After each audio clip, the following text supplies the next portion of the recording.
Yo, it's me, your boy Scepterpan, and I'm an old man. And today we're gonna play 80 Days, a game that's based on the book by Jules Verne, Around the World in 80 Days. So let's see what it's all about. Here we go. Yep, got it. I've entered into the service of a new gentleman. It would seem he is a gambling man. Ooh. Here we go, guys.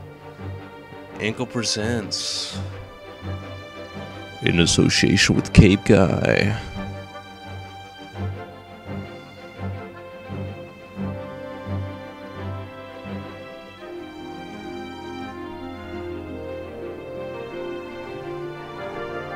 I wonder what we're gonna do. Let him travel around the world. Yeah, I know, but I wonder where we're going. That's what I mean. Wonder what we're gonna see. Wonder what we're gonna experience through travel in 80 dagen, 80 jours. And here we are at the capital of England, London. Here we go. We're gonna start. Very intrigued. Monsieur Phileas Fogg returned home early from the Reform Club and is in a newfangled steam carriage. Besides, I helped him down, and the iron-lunged, steam-driven horses clattered away. Passepartout, he said. We are going around the world. Around the world, monsieur? I asked, utterly astonished. We shall circumnavigate the globe within 80 days. He was quite calm as he proposed this wild scheme. We leave for Paris on 8/25, in an hour. But I am not prepared, I said wretchedly, quickly, trying to organize a list of necessary items in my mind. Then we do it now. Pack an altimeter and my evening jacket. There is not a moment to waste. Okay. You, Passepartout, Passepartout. Now have fun. Your character is now steadfast. Okay. Woo! New route. I guess we... Oh god, what's going on? Shit, time is flying. I'm gonna die. Quickly, Passepartout. Collect our things and we will be off. Well, let's pack. Oh my god. There was just a moment to seize everything further than I thought it might be useful for a long trip. Can I take everything with me or not? Oh, I can't. Well, I need to take these. He said so. And wool shirts. Oh. A slender volume listing all the shipping routes. That could be very handy. Yeah, we can... yeah, that's probably enough. That's probably good. Can we? No, we can't fit anymore. So, that's enough. Amsterdam. New routes discovered. Holy shit. Oh, from Nice to Rome. Ooh. Our English wardrobe should help us negotiate times of upper-class journeys. Okay. There's a lot of routes. God damn. A lot of cities. We must go discover our routes as we go onwards. Okay. Well, we're gonna depart. And we're gonna go to Paris. Amphitrite Express? Okay, let's go. Departing now, the guard's van has space for one suitcase, which will suffice. It will be bearable.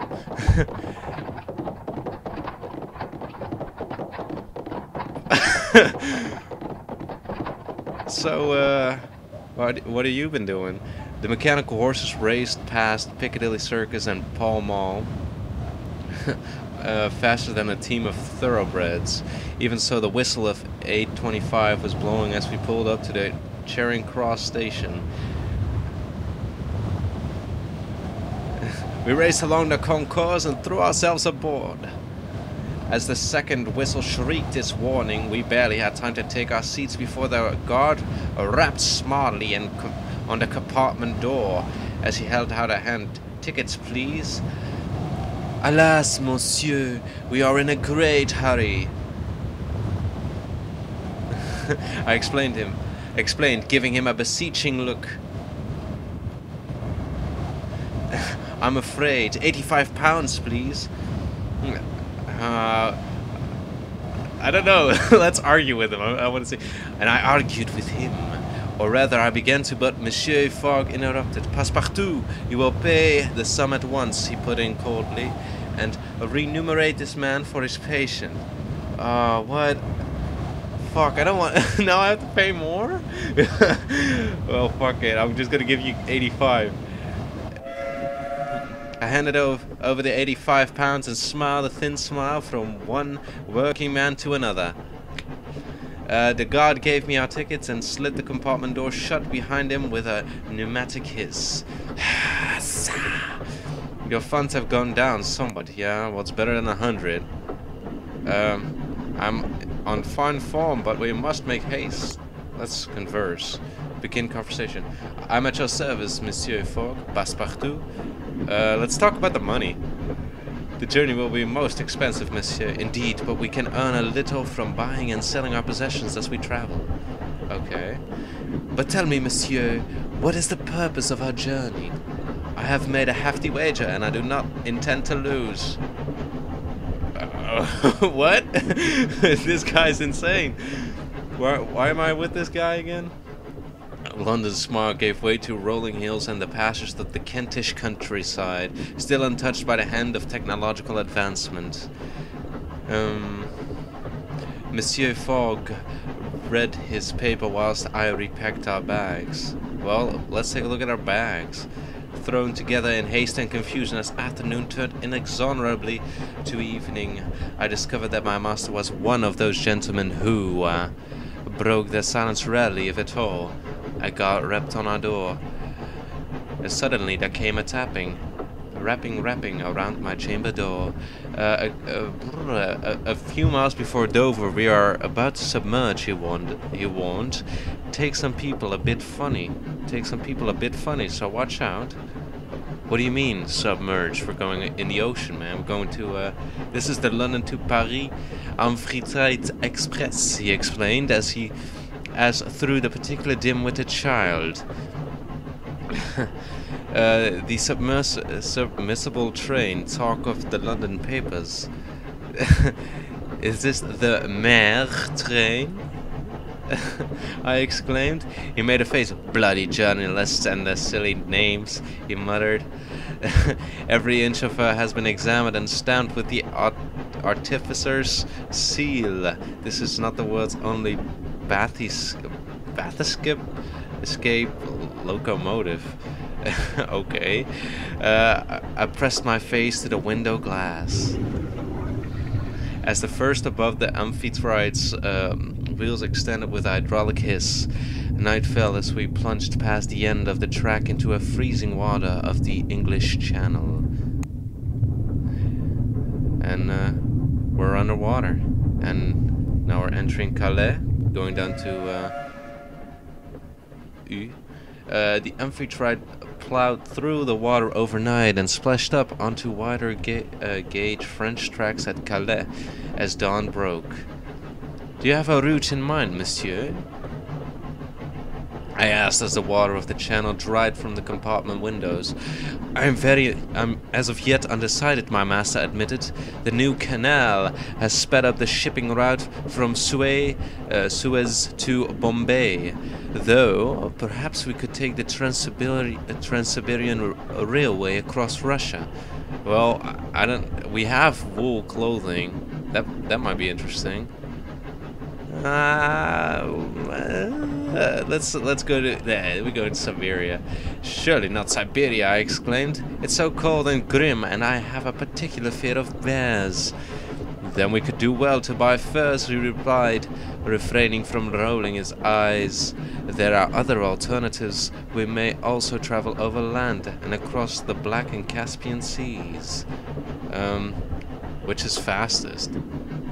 I believe, as said he, that it is what we shall put to the test. Parbleu! I scarcely knew what to think. We arrived at Paris Gare du Nord just after 1 o'clock. That's great. Cool. Automaton porters lifted our luggage and then our persons onto the platform with long, delicately filigreed iron arms. Paris, city of my heart. I was home. but not to stay. Jesus, even more fucking routes. We going everywhere. This is insane. Jeddah, Aden. What does it say? Somebody arrived somewhere. Moscow, Ekaterinburg, Omsk, Irkutsk, Vladivostok. And we're in Paris. Some of our possessions would sell efficiently here. Bank, explore. I guess that we sell shit then. Traveling cloak. Good for keeping heavy rain. A set of geometric drawing instruments precisely made and beautifully presented. What's... Oh, 200. Oh, God. Ooh. That's, yeah, I mean, if we can sell that, can we sell this? So, sold. I mean, for 22, you know, that's pretty good. Oh, what? Can we buy it? Oh, no. Come on.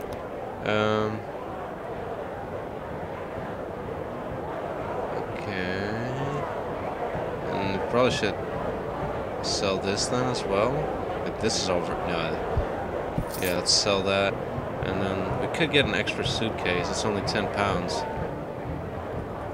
Can we do that? Or not? Traveling cloak. We'll need another case. Okay. We could have some... Where are we actually going? Probably that's a pretty good idea to have. How many cases do we need? Dude. What? Okay, I mean, I guess we got a lot of money. We'll need another case. Oh shit, that's me saying it. Oh god, I'm an idiot. Oh, well, at least we have a lot of suitcases now. We still have a lot of money. So, go to the hotel, I guess? Overview, that would take money, wouldn't it? Open luggage. When do we depart, actually? Okay. So we need to update a few hours ago. Very nice music. So we only went to one city yet. It's day 2. I guess we go to the hotel. We'll pass the night here. Paris. We took a hotel for night. We will be comfortable here, Monsieur Fogg remarked. But traveling overnight will often be more efficient, so we must board the longest journeys available. Yeah, I guess. Perhaps, he replied, the short answer indicating, I think, that one-day journeys might often be more flexible in their timing and could allow for more connections. Still, the surrounds of the Hotel Ritz were most enjoyable. The Ritz Hotel, shit, that's fucking expensive. The clock is ticking, Passepartout. We must... Okay. Click on the clock to skip now if you're waiting for the market or the bank to open. Well, okay, click... Yeah, okay. Bank. So, what do we do at the bank? We must visit the bank, Monsieur Fogg declared. A robbery, monsieur? Certainly not, he replied firmly. But do you suppose I put my entire fortune into a carpet bag under your supervision? I did not answer. I regarded the bank as we entered. Yeah, sure. It was a place of stone and shimmering marble floors with beautiful windows, fountains, and plants. You wish to withdraw funds, we were told. I warn you, it may take some time. Well, we don't need that money. Thankfully, the situation was going onwards. Okay.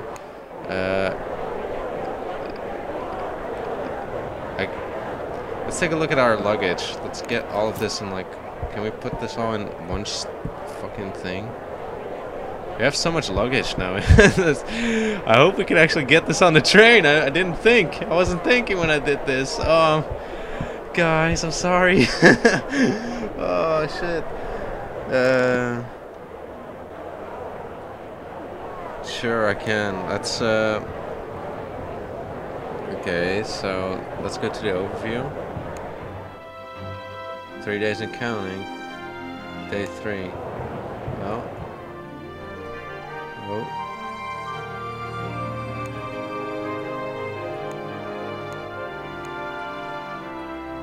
So how do we get to the other city? Well, let's explore for a while too. New routes. Oh god. We had a few hours to spare. I asked Monsieur Fogg if I might enjoy my city before we had to leave. Indeed, and should you learn anything of note, be sure to relay it. I nodded and headed into town. The talk on the streets was of one thing only, an enormous, elegant oval stadium, constructed upon the green fields of Champ de Mars. I guess they didn't build the Eiffel Tower. And containing the technological marvels, art, amusement parks, and miling crowds of the World's Fair of 1872.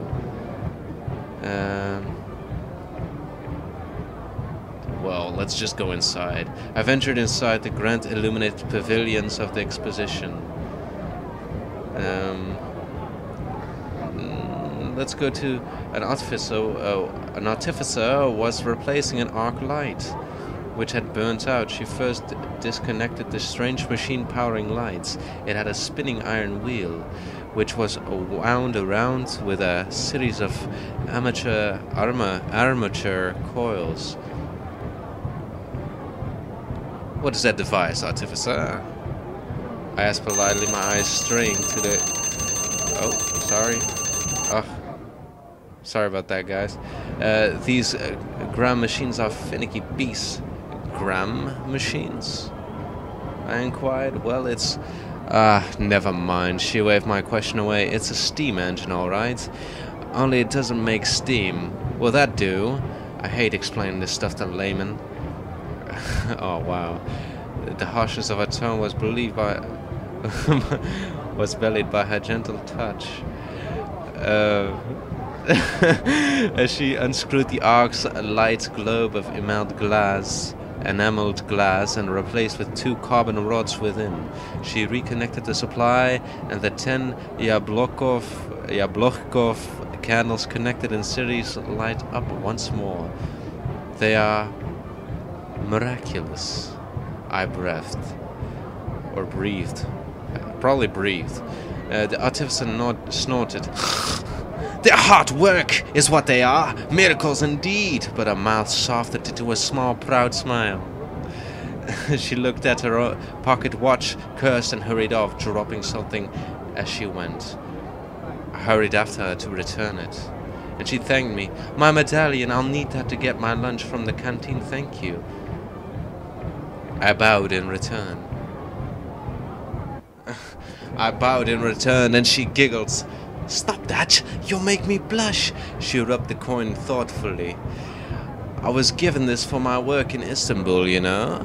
I made a very special automaton. I think it works as a driver now, on the road up from Izmir. I think that's right. An interesting tidbit. Cheerio. She smiled. We artificers go all over the world, you know, she declared. How about that? Then she bid me farewell. Avenues sprawled in every direction between the inviting illuminated pavilions of the exposition. Avenue of Nations. That sounds interesting. I took a stroll down the Avenue of Nations lying within the building, in the styles of the nations of the world and manned by foreign delegates in national dress.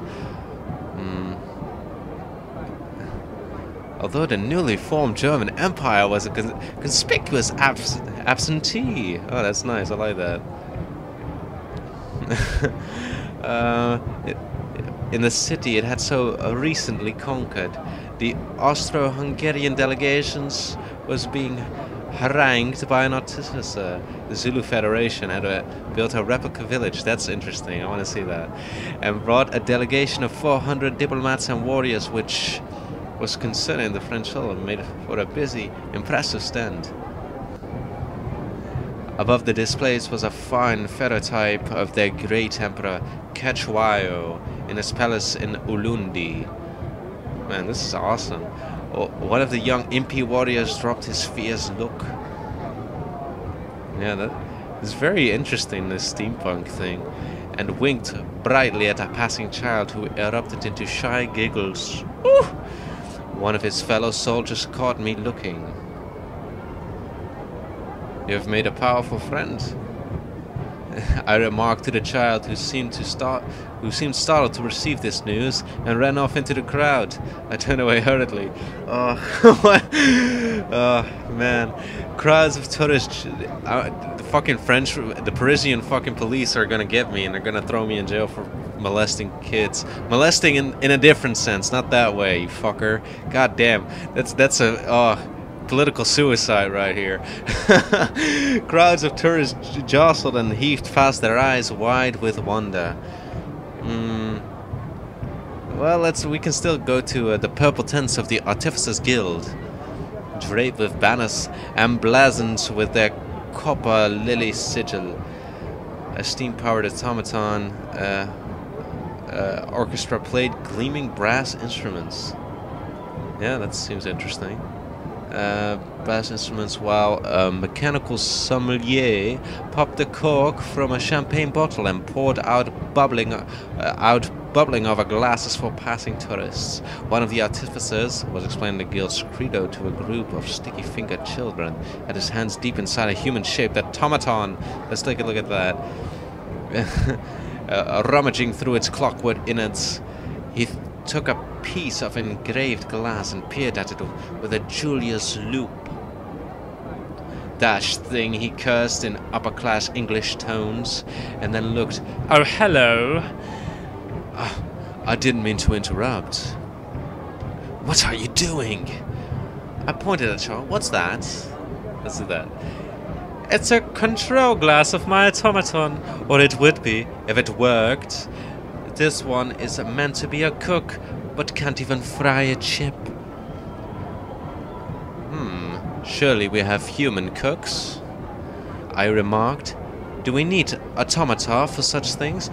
You clearly have never been to an English boarding school, he replied and shuddered. Oh, motherfucker. The things old Mrs.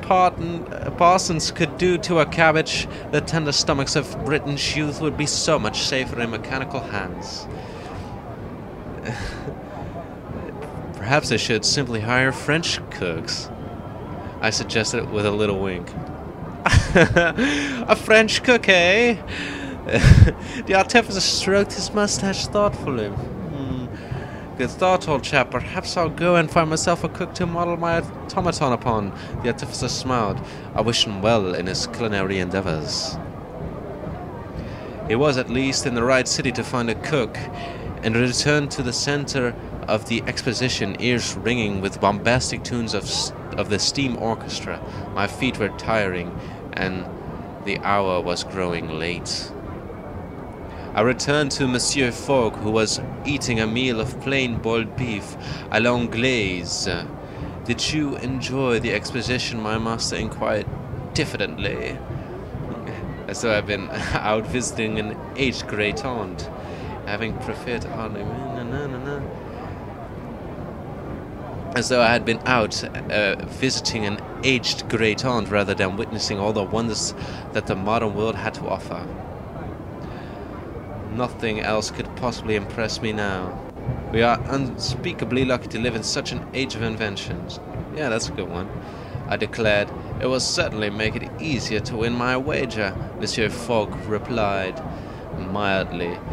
I dreamed that the night of mechanical wonders and automatons with beautifully enameled faces, knowing little of their strange inventions and stranger peoples I would soon encounter in my journey around the world. The relationship with Fogg has deteriorated slightly. Oh no, not Mr. Fogg. New routes, Izmir to Istanbul. So many cities. Yeah, let's go plan.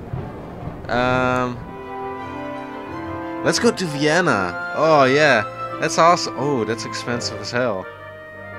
We could go to Nice, Tunis. Oh, this is awesome. Whoa, we could go anywhere. Oh man, I'm so excited. I kind of want to go to Munich though. Oh, that's 250. Jesus, that's expensive. Ooh, somebody took a helicopter. Amsterdam arrives tomorrow. Arrives Saturday. Well, let's go to Munich. Let's go to Munich. The next departure leaves tomorrow. To travel this way, we must have to stay the night. Okay. So let's stay the night. Oh, sorry about that. Stay the night. We'll pass the night here. This is interesting. With what remained of the day, I helped the kitchen staff to clean. Ah, that's lame. We spent a few hours walking around. I don't need that hasnot. I spent a few hours walking around and spoke to a nervous Italian clerk who had lost a purse. I helped to find, and who then informed me that some buyers will pay well for geometric equipment from Berlin. I paid £1 for the information. I showed them we were unlikely to head that way. Yeah, I don't want to go to Berlin. I want to go to Vienna, man. At which he shrugged. I can't disagree. I can't say I disagree. You know? Fair enough. Let's go. We're going to fucking Munich, man. Sweet. Let's go.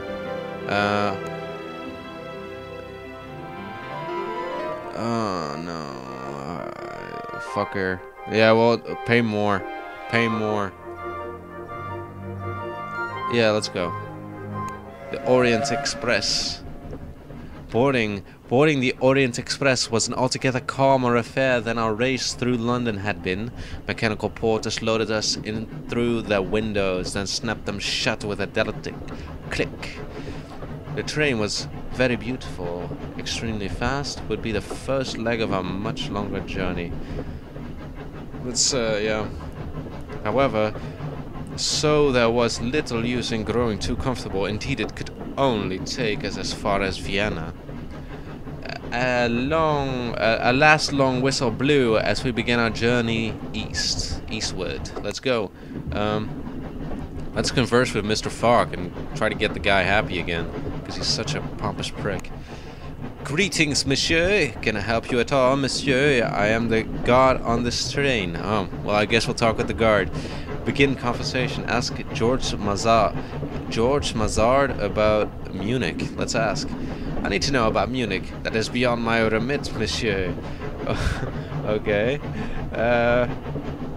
Let's go. Munich, Vienna. Is there a route from Munich to Vienna? I don't know, but listen. They I don't know, but listen. They say all the musicians of Vienna are drafted into the military. But tell me, have you been to Bordeaux? No, I haven't. My apologies, I have not. Ah, a shame. I want to ask if it was a nice spot for a honeymoon. Venice? Perhaps so. Well, that's lovely. Thanks. That didn't help me at all. My master wished to be undisturbed, so as we left Paris, I left him and went to explore the train because Fogg is kind of a dick. There was a delightful dining car and an observation deck formed by the replacement of an entire compartment with an open glass cube. Let's attend the dining car and found a few groups of people talking quietly. Ooh. Oh, yeah. Not well. Let's talk to some Parisian ladies.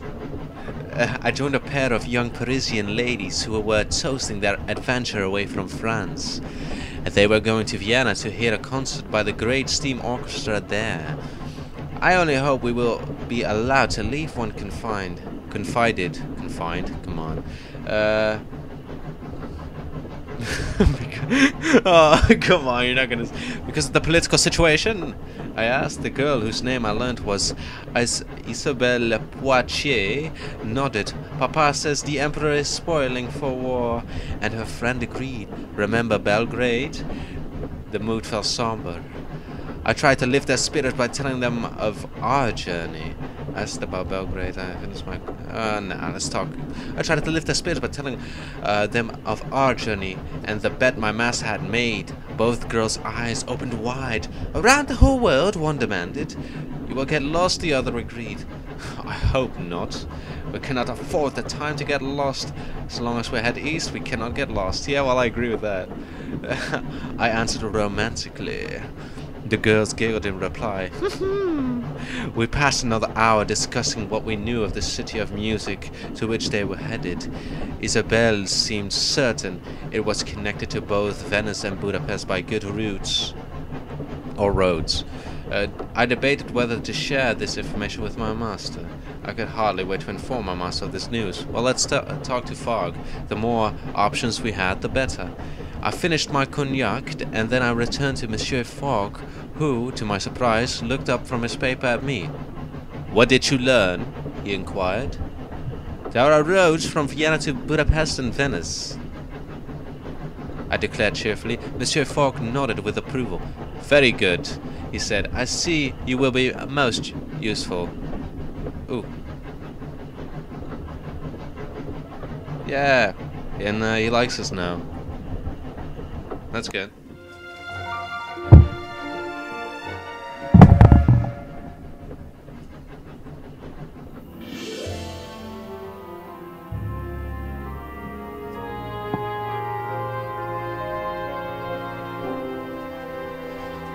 Alas, that's it for today, monsieur. Or madame, I don't know. Probably monsieur. Anyway, I hope to see you next time when we're going to the beautiful city of Vienna, and we're going to explore the city of Munich. Sorry about my camera. I had no memory left. So, whatever. Next time that won't happen. See you around, boys. Woo!